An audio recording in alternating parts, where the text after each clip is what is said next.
bisa menggunakan di dalam proses taksonomi itu sendiri. Nah, untuk bisa mendapatkan data-data yang akan diolah untuk bisa memposisikan atau memasukkan suatu isolat itu di dalam sistem taksonomi, maka kita harus melakukan proses karakterisasi dan identifikasi seperti itu. Nah, tentu karakterisasi dan identifikasi itu tidak hanya sekedar dilakukan dengan metode-metode yang sederhana atau konvensional saja, tetapi kita juga akan melihat berbagai macam pendekatan-pendekatan yang memang harus dilakukan dengan metode yang cukup advance, menggunakan peralatan-peralatan yang canggih sehingga didapatkan data-data yang lebih komprehensif, khususnya terkait dengan mikroba atau bakteri, di mana proses karakterisasi atau identifikasi itu tidak hanya dilakukan dengan menganalisis satu aspek saja, tetapi ketika kita ingin mengidentifikasi suatu bakteri dan kemudian menganalisisnya dan kemudian menempatkannya pada suatu sistem takson tertentu, maka pendekatannya tidak hanya bisa dari aspek morfologinya saja ya, tapi biasanya kita kenal sebagai pendekatan polifasik ya. Jadi poli di sini banyak gitu ya. Jadi pendekatannya itu tidak hanya satu saja, tetapi ada 3 analisis yang harus dilakukan sehingga kita bisa menentukan takson dari suatu isolat seperti itu. Jadi analisis yang bisa dilakukan adalah terkait dengan fenotip, genotip, dan filogenetik. Ya. Jadi ada 3 pendekatan ini yang memang harus dilakukan sehingga kita bisa menempatkan suatu isolat itu apakah dia masuk ke dalam satu spesies tertentu atau genus tertentu, ataukah isolat tersebut adalah spesies baru seperti itu atau genus baru gitu ya, itu bisa ditentukan melalui pendekatan ketiga ini. Dan seperti yang sudah saya jelaskan di awal, ketika kita mengidentifikasi suatu isolat dan kemudian itu diklaim sebagai isolat yang baru, maka kita harus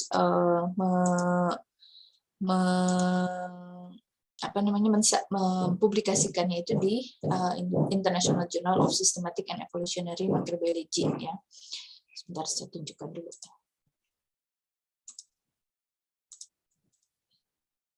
Ini aduh komputernya mudah-mudahan nggak error lagi.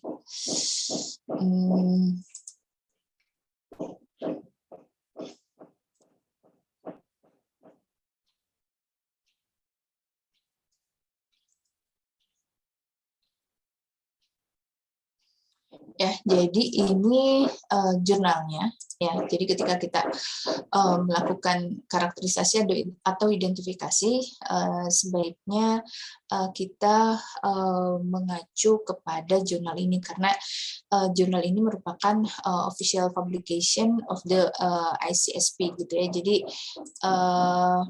ini ICSP itu International Code of Nomenclature of Prokaryote ya. Jadi ini merupakan suatu semacam kesepakatan gitu ya di dunia internasional bagaimana cara untuk mengidentifikasi atau mengkarakterisasi suatu isolat-isolat yang baru sehingga bisa dimasukkan ke dalam sistem taksonomi yang sekarang ada seperti itu. Nah, sebelumnya jurnal ini sebenarnya International Journal of Systematic Bacteriology. Nah, karena sekarang di pendekatan untuk melakukan proses identifikasi itu harus dilihat juga secara filogenetiknya, ya, maka nama jurnalnya berubah menjadi International Journal of Systematic and Evolutionary Microbiology. Nah, biasanya ya jurnal ini akan merecord semua mikroba yang baru ya, novel microbial taxa, dan kemudian dia merupakan official publication dari International Committee of Systematic of Prokaryote dan juga Bacteriology and Applied Microbiology Division dari International Union of Microbiological Societies. Jadi memang ini organisasi internasional gitu yang kemudian disepakati mereka berhak untuk menentukan syarat-syarat suatu isolat itu bisa dikategorikan sebagai suatu taksa yang baru gitu, dan mereka juga yang kemudian akan menerbitkan suatu sistem ya atau suatu sistem taksonomi khususnya untuk mikroba seperti itu. Nah, kita lihat di sini di jurnal ini memang hanya akan memuat spesies-spesies baru.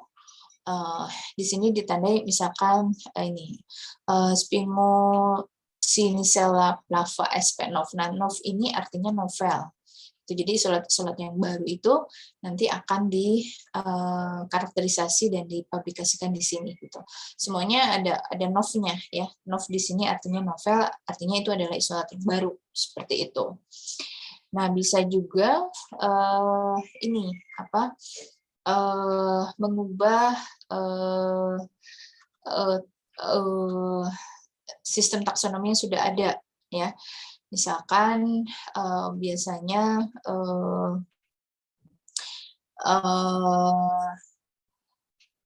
nah dulu hanya sistem taksonomi itu hanya melibatkan kelas dari Enterobacterialis saja gitu ya. Nah kemudian si author ini dia mempropos untuk membaginya menjadi beberapa family seperti ini. Jadi ada beberapa family baru ya. Nah, ini sehingga dengan adanya family-family yang baru ini ditandai dengan yang kata nov-nya ini ya. Dengan adanya family-family yang baru ini menandakan bahwa ya pasti sistem taksonominya juga kan berbeda, yang asalnya di family-nya itu hanya ada misalkan satu, ini dibagi menjadi berapa nih, 1, 2, 3, 4 sampai 5, 6 ya, 6 yang baru gitu ya, 6 family baru yang menjadi anggota dari kelas tersebut seperti itu. Mungkin sebelumnya family-nya itu anggotanya atau ya anggotanya itu hanya misalkan 5 family, nah ini ada tambahan lagi 6 family menjadi 11 family misalkan seperti itu. Jadi secara otomatis nanti sistem taksonominya juga akan berbeda seperti itu. Nah, ini ditemukan setelah dianalisis secara genomik seperti itu. Jadi memang seiring dengan perkembangan teknologi maka akan semakin banyak isolat-isolat baru yang ditemukan, dan kemudian juga perbedaan dan persamaan antara satu isolat dengan isolat yang lain yang mungkin sebelumnya itu dianggap sama bisa jadi berbeda, atau kebalikan yang sebelumnya dianggap berbeda bisa jadi sama gitu ya, seperti itu. Nah, oke. Nah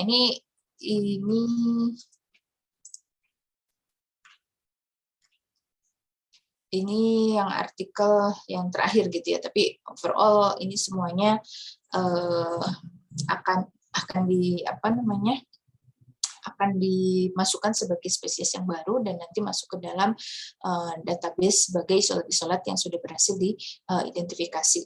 Nah, jadi isolat-isolat yang sudah didaftarkan di paper ini nanti bisa menjadi isolat reference ya. Nanti bisa menjadi isolat reference yang kemudian apabila ditemukan lagi di tempat lain yang berbeda, maka akan dibandingkan dengan isolat yang sudah terdaftar di jurnal ini, seperti itu. Nah, ini kita lihat ketika akan mensubmit ke jurnal ini, nah ini harus memenuhi berbagai macam syaratan ya.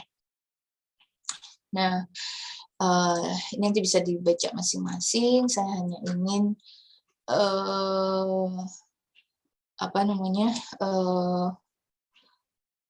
menjelaskan secara garis besarnya saja. Jadi kalau misalkan ingin mempublikasikan taksa yang baru, maka nanti di sini ada beberapa hal yang harus diperhatikan. Kemudian termasuk di sini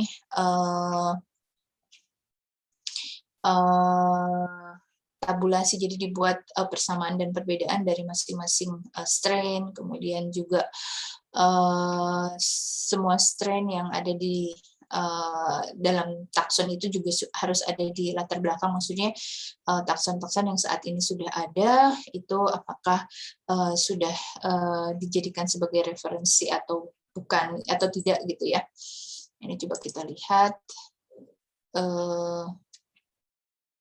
Nah, ini ketika akan submit, maka harus ada taxonomic description-nya, dan kemudian di sini harus ada bukti dari depositnya, ya, seperti yang saya sudah jelaskan juga, karena isolat yang baru harus didepositkan atau harus disimpan di minimal dua culture collection. Nah, di sini publicly accessible culture collection. Jadi 2 culture collection yang bisa diakses ya di 2 negara yang berbeda seperti itu. Nah, jadi kemudian ini juga harus mengikuti syarat untuk ketentuan untuk publikasi di sana. Nah, ini formatnya.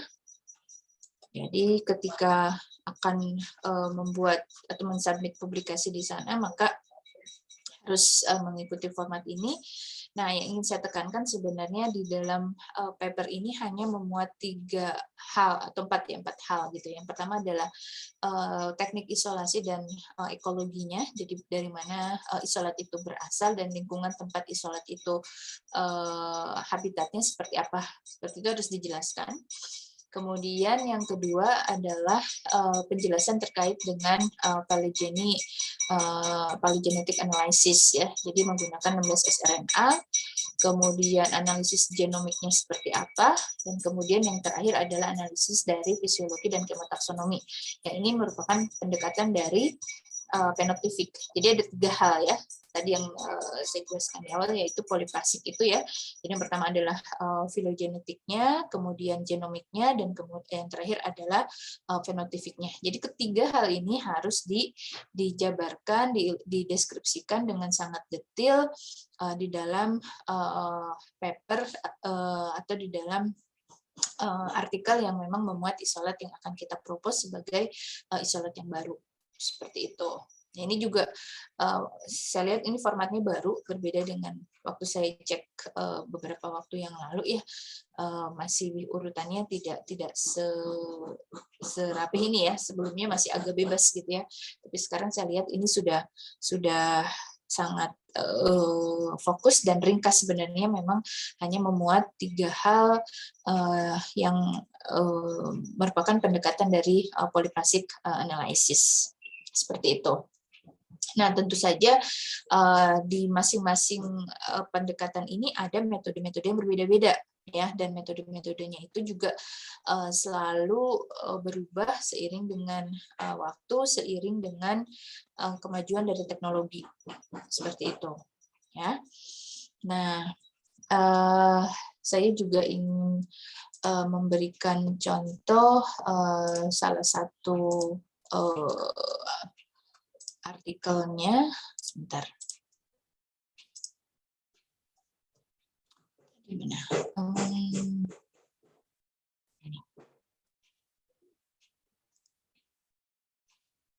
Oke, ini salah satu artikelnya, kita klik. Ini biasanya ini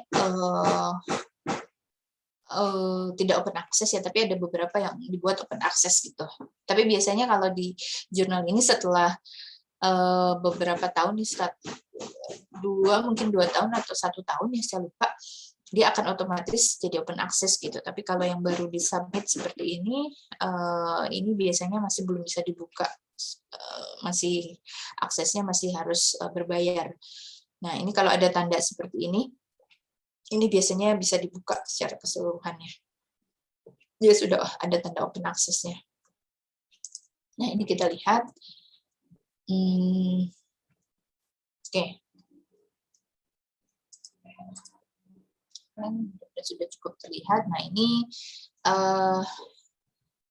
deskripsi dari Anoxibacillus carvacharensis SP nov. Nah, kalau di sininya SP nov artinya spesies baru, karena di sininya SP ya. Kalau genus nanti di sininya tulisannya genus nov gitu ya, jadi genus baru. Tapi kalau family ya nanti fam gitu ya. Jadi di judulnya itu juga sudah harus menunjukkan gitu sebenarnya ini spesies baru, genus baru, atau family baru misalkan gitu ya, sesuai dengan tingkatan taksonnya seperti itu. Jadi harus sudah menunjukkan itu. Dan di sini dia merupakan bakteri thermofilik yang baru diisolasi dari Carvachar geothermal spring di Nagorno-Karabakh ya. Nah, jadi dia kita sudah bisa menebak Carvacharensis ini dari tempatnya ya, Carvachar ya. Karena untuk nomenklatur dari bakterinya itu sendiri atau mikroba itu sendiri sebenarnya sudah ada aturannya. Nanti saya tunjukkan untuk aturan nomenklaturnya. Nah, yang ingin saya tunjukkan di sini tadi sesuai dengan format yang tadi, kemudian author menuliskan ini di latar belakangnya, kemudian ada deskripsi dari isolation and ecology-nya, bagaimana di isolat tersebut diisolasi dan kondisi ekologi dari tempat di mana isolat tersebut berasal. Kemudian deskripsi dari phylogenetic analysis menggunakan 16 sRNA. Nah, ini pohon filogenetiknya ya. Nah, ini adalah isolat yang diujikan biasanya. Nah, pada saat membuat atau menampilkan pohon filogenetik pada suatu report ya, kita harus mendeskripsikan di sini di captionnya itu dengan sangat detail ya, metode apa yang digunakan. Misalkan di sini pohon ini digunakan dengan NG method ya, neighborhood joining ya. Kemudian di sini disebutkan juga gaps dan missing datanya di exclude. Kemudian branch-nya juga ini di optimalnya berapa disebutkan, kemudian access numbers-nya. Nah, ini yang di sebelah kanan ini semuanya adalah access number ya, termasuk isolat yang kita deskripsikan juga itu harus menyertakan access number. Access number ini apa? Access number ini adalah kode akses dari yang kita dapat dari GenBank. Nah, jadi kalau misalkan kita akan melakukan analisis 16 sRNA, nah kita sudah punya sequence-nya ya. Nah, sequence yang kita miliki dari isolat yang akan kita analisis itu harus disubmit ke GenBank ya, ke GenBank. Nah, nanti setelah seluruh hasil sequencing dari isolat kita itu disubmit ke GenBank, nanti kita bisa dapat access number-nya. Nah, kenapa hal itu diperlukan? Karena ketika orang lain akan mengerjakan atau akan mengkonfirmasi apakah pohon ini tuh betul atau tidak, atau pohon ini tuh sudah sesuai atau tidak gitu ya. Nah, nanti orang lain tinggal memasukkan accession number-nya saja. Seperti itu. Nah, ketika kita mengklik accession number-nya, kemudian nanti data-data dari isolat tersebut akan muncul. Seperti itu. Jadi itu bisa dikonfirmasi oleh orang lain. Dan kemudian juga ketika kita sudah mensubmit data kita itu ke database, nanti orang lain yang akan juga membuat pohon filogenetik sudah bisa menggunakan isolat kita sebagai isolat reference. Seperti itu. Ya, jadi sangat penting selain kita mensubmit isolat kita ya, kultur culturable-nya ya, kultur isolat kita di 2 culture collection, juga kita harus mensubmit data dari hasil sequencing 16 sRNA-nya. Nah, supaya nanti bisa melengkapi database yang ada dan bisa digunakan sebagai isolate reference pada saat orang lain akan membuat pohon filogenetik juga. Nah, kalau kita lihat di sini Anoxibacillusnya sudah cukup banyak ya. Jadi kita lihat di sini perbandingan dibandingkan dengan berbagai macam spesies atau ya spesies Anobacillus yang lain gitu. Dan kemudian di sini digunakan outgroup-nya apa. Nah, kemudian juga harus dijelaskan bootstrap-nya ya. Nah, di sini bootstrap value-nya itu yang dianggap baik itu di atas 50%, kemudian pengulangannya itu ada 1000 kali. Ya. Nah, kemudian harus ada ininya juga, skalanya ya. Jadi yang ini nih, bar yang ini adalah skala karena masing-masing garis ini dia memiliki makna perbedaan atau perbedaan dari masing-masing isolat itu tuh seberapa banyak seperti itu ya. Nah, makanya harus ada skalanya. Dan kemudian analisisnya itu menggunakan software apa? Di sini disebutkan, di sini dia menggunakan Mega 10 ya. Zaman saya membuat pohon filogenetik itu meganya masih Mega 4 ya. Kalau tidak salah itu berarti sekitar saya banyak melakukan analisis ini tahun 2010-an, berarti sekitar sekarang 10 tahun yang lalu ya, 11 tahun yang lalu begitu, itu masih Mega 4. Jadi cukup cepat ya perubahannya. Sekarang sudah Mega 10, berarti ada 6 versi sejak 10 tahun yang lalu. Setiap 2 tahun keluar versi yang baru, kurang lebih seperti itu. Jadi memang sangat cepat sekali perubahan atau update dari software Mega ini. Dan tentu saja itu sudah ada, semakin ke sini sudah ada penyempurnaannya. Nah, di sini juga dijelaskan ada outgroup-nya, ada Geobacillus dan Parageobacillus. Nah, ini untuk analisis filogenetiknya. Nah, untuk membuat ini seharusnya kalian sudah bisa ya di praktikum, dan saya hanya menjelaskan apa saja yang seharusnya kalian bisa tuliskan gitu pada saat mendeskripsikan pohon filogenetik. Nah, kemudian juga biasanya di meganya sendiri sudah ada captionnya ya. Jadi ketika kita kan bisa memilih algoritma mana gitu ya, kemudian memilih setup analisis statistiknya mau apa dan seterusnya, itu bermacam-macam gitu. Kadang-kadang kita juga nggak ingat gitu ini sebenarnya yang kita gunakan untuk membuat pohon ini settingan di meganya apa saja gitu ya. Nah, itu biasanya di meganya sudah ada otomatis captionnya gitu. Nah, di caption itu sudah memuat persamaannya, kemudian algoritma yang digunakan yang mana, kemudian bootstrap-nya berapa kali gitu. Karena bootstrap juga tidak mesti 1000 kali ya, bisa di setting sebenarnya gitu kan. Nah, jadi itu caption untuk satu pohon itu sebenarnya tinggal di copy paste dari meganya itu sendiri dan disesuaikan dengan format yang ada seperti itu.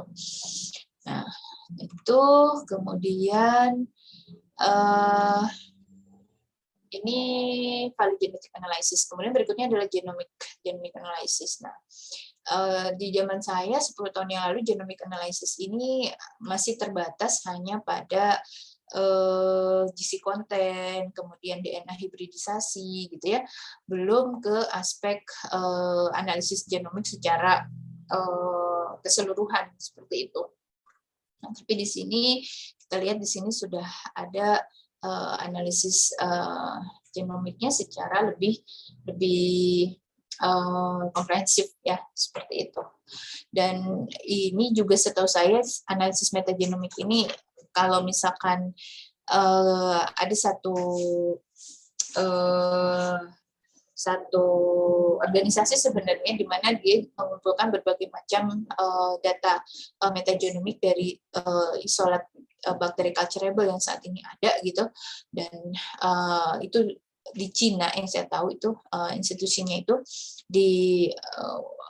dia terakhir saya ikut konferensi itu dia masih menjabat sebagai ketua World Culture Collection, jadi ada culture collection yang dunia gitu, dan profesor itu adalah ketuanya, dan dia punya institusi lain yang memang mengkolek data-data metagenomik dari seluruh isolat mikroba yang ada di dunia. Nah, kalau misalkan ingin gratis, kita bisa mengirimkan isolat kita ke institusinya, saya lupa nama institusinya, tapi itu di Cina. Dan nanti kita dapat data metagenomiknya free gitu, dan tapi data kita nanti dikolek sama mereka gitu, dan mereka bisa menggunakan data kita untuk studinya mereka, seperti itu. Ya, jadi saat ini sudah lebih advance analisis untuk metagenomiknya dibandingkan dengan beberapa tahun yang lalu ya, karena memang teknologinya juga sudah berkembang dengan sangat pesat. Dan yang terakhir ini pendekatan dari filogenetiknya, fenotifiknya ya, jadi secara morfologi, fisiologi, kemotaksonomi ya. Nah, ini juga deskripsinya banyak sekali dan harus dibandingkan dengan organisme reference. Nah, ini karakteristik yang dianalisisnya mulai dari ukurannya, motilitasnya, spora, kemudian pH optimum, temperatur optimum, salinitas optimumnya, kemudian enzim-enzimnya, kemudian penggunaan dari sumber karbonnya apa saja, gitu ya. Ini dianalisis dan dibandingkan dengan reference. Nah, ini kalau kita lihat di sini, untuk yang nomor 1 ini adalah yang dianalisis ya. Nah, ini K1 ya tadi. Kemudian yang nomor 2 itu Plavitermus, kemudian yang ketiga juga Plavitermus. Nah, ini yang dari 3, 4 dan seterusnya ini merupakan isolat reference seperti itu. Jadi dibandingkan, dan nanti tentu saja kita berharap isolat yang akan kita klaim punya kita itu sebagai isolat yang baru ya jangan sama ya dengan isolat reference yang sudah ada. Kalau sama ya artinya berarti isolat kita bukan isolat yang baru, nggak bisa diklaim sebagai novel spesies gitu. Jadi ini analisis fenotifiknya, termasuk juga ini ada analisis asam lemak, kemudian ada juga analisis dinding sel gitu ya yang melihat struktur dari isolat bakterinya. Jadi ini kurang lebih ketika kita ingin mendeskripsikan suatu isolat yang baru ya. Nah, ini juga dia disubmitnya di mana ini tulisannya? Harusnya dia sudah menyebutkan. Nah, ini dia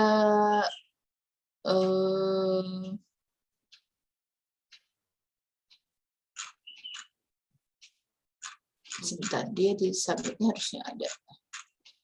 Kalau lihat di deskripsinya di sini,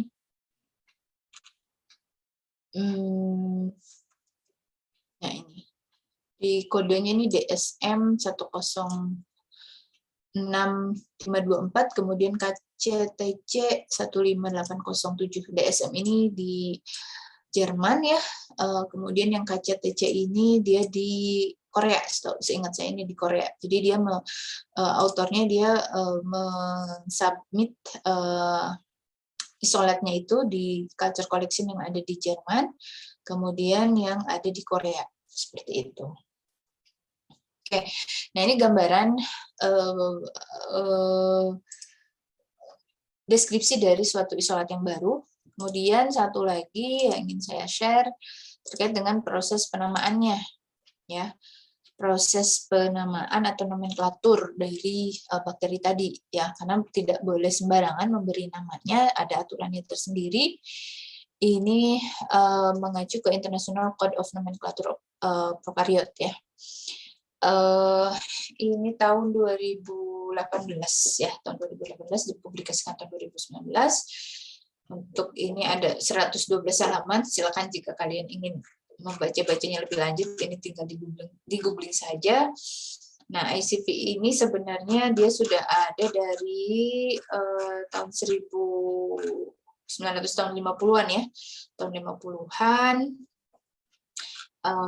Dan ini sudah revisi yang keberapa ini, tahun 75 direvisi, terakhir direvisi tahun 90, dan ada lagi tahun 2019 ya. Jadi sudah kurang lebih ada 4 kali ya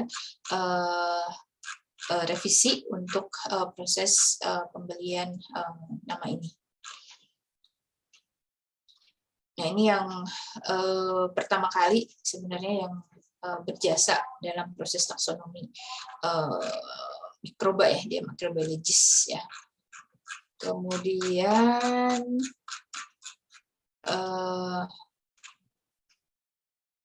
nah ini Code of Nomenclature of Prokaryote itu tentu saja itu untuk prokariot ya. Tapi kalau untuk eukariot, untuk mikroba eukariot ya, itu biasanya mengacu ke International Code of Nomenclature for Algae, Fungi and Plants ya. Jadi berbeda acuannya ya. Untuk mikroba eukariot itu ke yang ini ya, International Code of Nomenclature for Algae, Fungi and Plants. Kemudian kalau untuk protozoa dia mengacunya ke International Code of Zoological Nomenclature. Kemudian kalau virus, proses nomenklaturnya itu mengacu ke International Code of Virus Classification and Nomenclature. Nah, jadi memang berbeda-beda ya. Jadi karena ini khusus untuk prokariot, tentu saja aturan-aturannya memang hanya untuk prokariot saja. Nanti secara lengkap kalian bisa membaca kalau tertarik ingin melihat lebih lanjut cara pemberian nama untuk bakteri atau prokariot, itu bisa mengacu ke sini. Seperti itu. Ini open access. Ini juga ada di jurnal yang tadi di International Journal of Systematic and Evolutionary Microbiology. Nah, ini volume 69. Nanti kalian bisa melihat di sana. Oke, nah itu kurang lebih gambaran umumnya ketika ada suatu isolat yang kemudian kita ingin menempatkannya pada suatu takson tertentu, harus dilakukan identifikasi, dilakukan karakterisasi dengan berbagai macam pendekatan, kemudian datanya juga dianalisis, tidak hanya secara konvensional, tapi juga dengan menggunakan numerical taksonomi ya. Seperti itu. Nah, pada kuliah hari ini sebenarnya saya ingin membahas sedikit terkait dengan metode-metode yang bisa digunakan untuk proses karakterisasi tadi. Sebenarnya seperti itu inti dari perkuliahan kita hari ini. Oke. Sampai di sini apakah ada pertanyaan dulu? Sebelum saya lanjutkan. Maaf Bu, izin bertanya. Ya, silakan Nabila. Saya Nabila, izin bertanya Bu mengenai ini Bu. Tadi ada analisis fenotipik yang ada di tabel karakteristik tadi. Itu untuk karakternya sudah ditentukan dari sananya, dari formatnya gitu Bu, atau penelitinya Bu yang menentukan? Terima kasih. Oh iya. Oke. Jadi sebenarnya dari semua karakter-karakter yang harus dianalisis itu sebenarnya itu ditentukan oleh researchernya sendiri, tetapi dari jurnalnya sendiri dia sudah memberikan batasan-batasan gitu. Jadi untuk pemilihan metodenya itu diserahkan ke researcher gitu. Tetapi yang diberikan batasan oleh jurnalnya itu adalah harus ada data ini gitu. Seperti itu Nabila. Tapi kalau untuk metodenya, alatnya apa, itu reagennya apa gitu ya, itu diserahkan kepada masing-masing peneliti. Tapi itu masing-masing masing-masing peneliti kan punya batasan sendiri-sendiri juga ya, masing-masing negara tingkat kemajuan teknologinya juga berbeda-beda gitu. Jadi terkadang memang tidak harus semuanya dilakukan sesuai dengan yang ada di guidance-nya.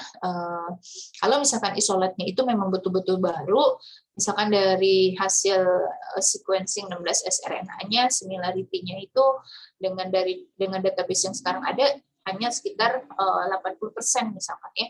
Padahal kan untuk menentukan spesies yang sama itu di atas 97% gitu. Untuk kita bisa menyimpulkan kalau itu spesies yang sama itu pada saat isolatnya itu memiliki similarity lebih dari 97%. Nah, sementara isolat kita itu baru 80% gitu. Jadi dari situ saja sebenarnya sudah sangat berbeda gitu. Jadi tidak perlu analisis semuanya itu dilakukan karena perbedaannya kemungkinan besar gitu ya, kecuali misalkan pada saat kita melakukan 16 sRNA itu similarity-nya sudah 99% gitu, tapi kita ada ketika dianalisis secara fenotipik kok berbeda gitu. Nah, otomatis kita harus mencari perbedaan-perbedaan lain yang lebih banyak gitu, karena dari satu aspek genotipiknya ya, atau filogenetiknya itu tampaknya tidak terlalu banyak perbedaan gitu. Jadi harus dilakukan lagi analisis yang lebih detail, lebih banyak gitu, sehingga nanti kelihatan perbedaannya. Tapi kalau dari 1-2 analisis dan itu cukup menggambarkan dan itu tuh mestinya berbeda gitu ya, sudah terlihat valid gitu. Nah, tidak perlu selengkap itu juga, nanti sama reviewernya biasanya diloloskan. Seperti itu Nabila. Baik Bu, terima kasih. Oke. Ada lagi yang lain yang akan bertanya? Oke, kalau tidak ada, saya lanjutkan ke materi kita pagi hari ini. Saya agak cepat saja karena sebagian besar ini sudah disampaikan di pertemuan-pertemuan sebelumnya, dan juga sudah ada juga yang dilakukan di praktikum ya sebenarnya. Nah, jadi pendekatan yang pertama yang harus dipahami adalah pendekatan polifasiknya ini ya. Jadi harus ada analisis fenotif yang terdiri dari karakteristik morfologi, fisiologisnya, biokimianya gitu ya. Kemudian karakteristik hemotaksonominya, ada analisis asam lemak, kemudian ada jenis lipid di membrannya, kemudian komposisi dinding selnya. Nah, itu merupakan analisis dari fenotip ya. Kemudian analisis dari genotip. Itu biasanya dilakukan dengan analisis hibridisasi DNA, kemudian kandungan dari guanin dan sitosinnya yang kita kenal sebagai GC content. Kemudian bisa juga dengan multilocus sequence typing method ya, dan juga dengan profiling DNA-nya. Nah, yang kalau analisis filogenetik tadi menggunakan 16 sRNA, kemudian bisa juga dengan analisis sequence multigen dan analisis sequence genomiknya. Seperti itu ya. Jadi tentu saja ketiga hal ini kita tahu bersama tidak mungkin tidak berkaitan ya. Analisis fenotif, analisis genotif, analisis filogenetik itu semuanya pasti berkaitan satu dengan yang lain, dan satu analisis dengan analisis yang lain itu saling melengkapi, saling menguatkan ya. Jadi analisis fenotif itu kan sebenarnya karakter yang bisa kita amati sebagai hasil ekspresi dari gen gitu ya, dan di mana gen itu dianalisis secara genotipik gitu. Jadi tidak mungkin seharusnya tidak bertolak belakang gitu ya, tetapi harus saling melengkapi antara satu pendekatan dengan pendekatan yang lainnya. Seperti itu. Nah, ini yang pertama kita bahas dulu analisis fenotif.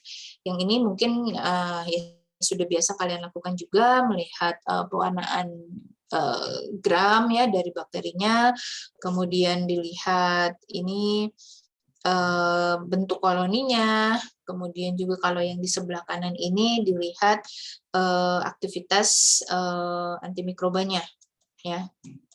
Ini yang dilihat aktivitas antimikrobanya dengan metode Kirby-Bauer ya, dan itu tentu ya sudah kalian lakukan juga. Ini kalian angkatan yang sempat praktikum mikrobiologi umum nggak ya? Atau sudah online? Ya online. Online, Bu. Sudah Online ya? Bu. Ya ampun, kasihan banget. Jadi kalian masuk prodi sudah langsung online ya? Iya, benar, Bu. Oh, ya ampun. Ya Benar, mudah-mudahan. Bu. Kenapa? Iya, jadi mudah-mudahan nanti saat workshop ya, untuk minimal untuk teknik-teknik dasar itu bisa kalian dapatkan ya. Karena tahun depan tuh kalian berarti sudah tugas akhir ya sebenarnya ya? Iya nggak? Semester ini Masih ada tahun lagi, Bu. semester 6, semester 7, ya tahun depan tuh semester 8 kan ya? Masya Allah, ya nggak apa-apa lah ya, tetap semangat ya. Jadi mudah-mudahan nanti uji antimikroba, pewarnaan gram, nanti bisa betul-betul dipraktekkan di lab. Apa namanya, seingat saya sih, setahu saya Kaprodi juga sedang mengarrange untuk ada workshop ya untuk hands on. Mudah-mudahan nanti bisa segera dilakukan ya. Ya sementara ini dilihat saja dulu dan coba untuk diresapi. Mungkin nanti kalau misalkan kalian ingin melihat teknisnya lebih detail, saya sarankan kalian untuk melihat video-video di YouTube. Itu sudah banyak sekali ya video-video di YouTube untuk metode-metode ini gitu. Jadi minimal kalian bisa memahami secara prinsipnya seperti itu, walaupun mungkin secara hands on nanti kalian akan banyak diperdalam lagi pada saat ada workshop ataupun mungkin nanti pada saat tugas akhir seperti itu. Nah, ini kita lanjutkan ya, analisis makroskopis, mikroskopis, pewarnaan. Ini yang sangat umum yang dilakukan pada saat kita melakukan pendekatan penelitian ya. Jadi ini juga seharusnya di praktikum di bisnis juga sudah dilakukan ya, ketiga hal ini. Jadi saya tidak akan menjelaskan secara detail lagi. Kemudian analisis berikutnya adalah analisis fisiologi dan biokimia. Nah, kalau uji biokimia itu sebenarnya kalau kalian praktikum hands on ya, ini termasuk salah satu modul yang cukup padat ya, karena harus melakukan berbagai macam uji, berbagai macam karakteristik diamati gitu, dan juga kalian menggunakan berbagai macam medium pertumbuhan dari mikrobanya, karena untuk menguji aktivitas fisiologisnya dan enzim apa yang dimiliki oleh bakteri tersebut gitu ya. Nah, jadi untuk analisis biokimia ini memang ada yang sifatnya itu konvensional, ada yang rapid test namanya ya. Jadi kalau yang konvensional ya memang kalian lakukan itu semuanya sendiri, isolatnya masing-masing satu isolat itu ditumbuhkan di suatu medium, mediumnya itu bisa sampai 20 atau 30 medium ya. Itu memang sangat laborious sekali gitu ya, pekerjaannya itu sangat banyak sekali gitu ya, karena memang harus membuat sekian banyak medium dan kemudian nanti masing-masing isolat kita itu ditumbuhkan di medium tersebut. Dan nanti mana yang positif, mana yang negatif gitu ya, itu yang seharusnya sudah dilakukan pada saat praktikum di mikrobiologi umum ya, di tingkat 2 ya, sebenarnya seperti itu. Dan kemudian nanti juga harus ada kontrol positif, kontrol negatif gitu. Jadi satu kali running itu harus ada 3 bakteri jadi isolat punya kita, kemudian kontrol positif dan kontrol negatif. Dan itu ditumbuhkan bersamaan dalam kondisi yang sama persis, dan nanti kemudian di akhir dilihat hasilnya seperti apa, apakah positif atau negatif. Kayak tadi di paper tadi itu dilihat tabelnya itu panjang ya, banyak sekali tabelnya, dan kemudian di situ ada tanda positif negatif gitu. Nah, jadi kalau misalkan secara dia memiliki enzim urease, misalkan nanti pada saat uji urease nanti akan positif gitu kan. Kalau dia tidak punya nanti hasilnya akan negatif. Seperti itu dan seterusnya gitu ya. Nah, biasanya yang diujikan adalah aktivitas enzim, kemudian penggunaan substrat ya. Tadi substratnya ada sumber karbonnya banyak sekali, tidak hanya glukosa saja tapi laktosa, sukrosa, fruktosa, bisa juga pati gitu ya, yang sumber karbon yang kompleks, kemudian juga bisa silosa misalkan yang lebih kompleks lagi, dan seterusnya itu di tes satu persatu mulai dari sumber karbon yang paling sederhana sampai yang kompleks. Makanya tadi di tabelnya itu banyak sekali gitu untuk mendapatkan data yang representatif seperti itu. Dan kemudian juga dilakukan uji untuk resistensi antibiotik. Biasanya antibiotik yang diujikan itu dari yang yang narrow ya, aktivitasnya ada yang sempit dan kemudian juga ada yang wide, ada yang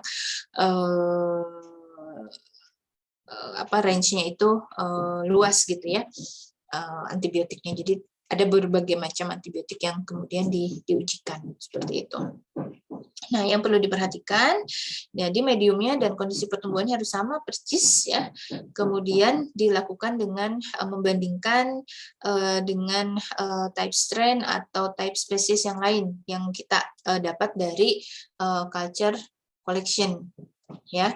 Jadi di satu sisi isolat kita dititipkan di culture collection, tapi kita juga harus meminta isolat-isolat dari culture collection untuk kita jadikan sebagai referensi, ya. Nah, sehingga nanti betul-betul bisa terlihat bedanya, gitu ya. Nah, kemudian dilakukan analisis terhadap galon yang berkerabat paling dekat, ya. Jadi biasanya ketika kita sudah dari hasil analisis sequencing 16 sRNA misalkan kita sudah makanya tadi yang pertama ada di analisis itu adalah value genetiknya ya, value genetiknya. Jadi ada menggunakan analisis 16 sRNA ya. Nah, dari sini nanti kita bisa melihat similarity-nya dengan isolat-isolat yang saat ini sudah ada di database. Dan juga kita bisa melihat hubungan kekerabatan secara evolusinya paling dekat itu isolat kita itu dengan siapa gitu, dengan bakteri yang mana gitu. Sehingga kita bisa membandingkan untuk atau bisa memilih ya untuk isolat referensi ini adalah isolat-isolat yang secara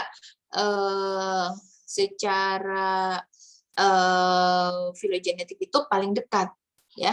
Jadi kalau kita sudah sepakat bahwa isolat yang paling dekat kekerabatannya secara evolusi itu akan memiliki karakter atau profil dari atau sifat-sifat yang mirip gitu ya. Nah, jadi kita bandingkan dengan isolat-isolat yang memang paling mirip, sehingga ketika kita analisis itu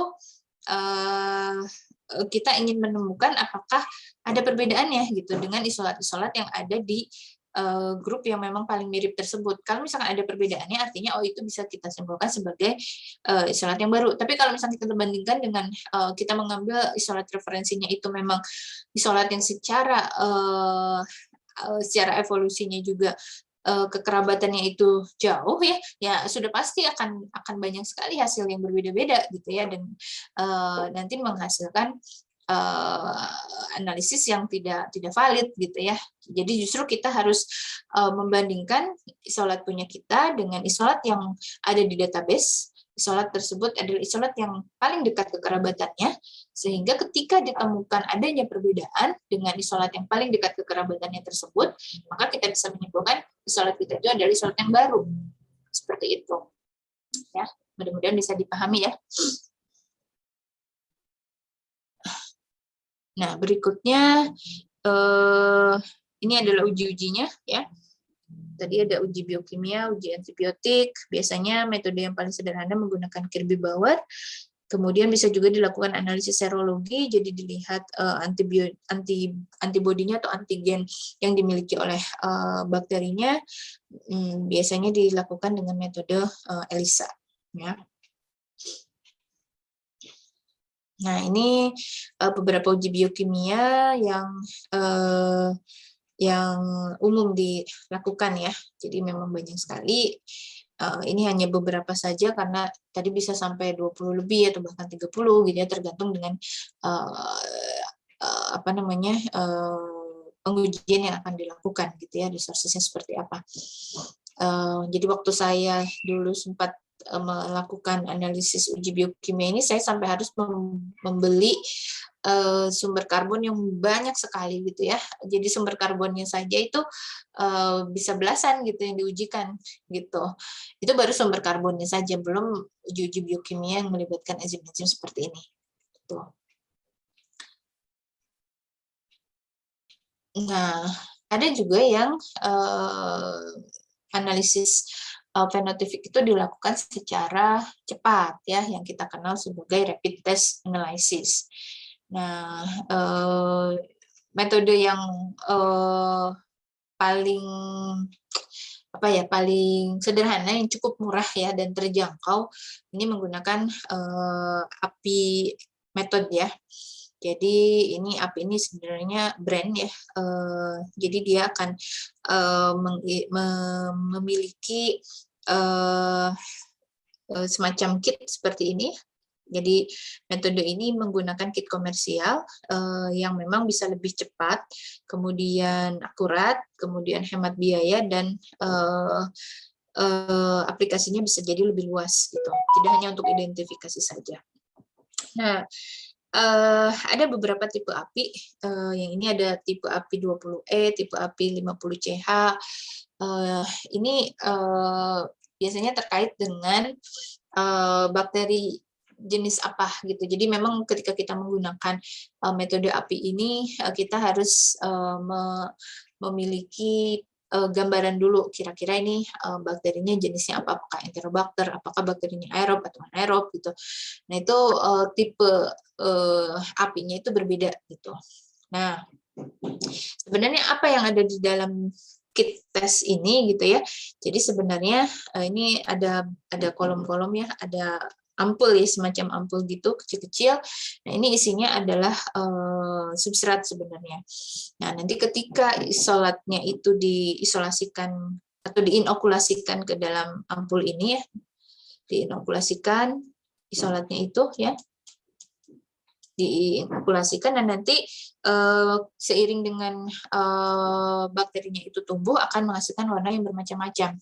Sebenarnya mirip seperti uji biokimia. Kalau uji biokimia kita membuat medium sendiri, dimasukkan ke dalam tabung reaksi yang banyak seperti itu, dan kemudian nanti isolatnya itu diinokulasikan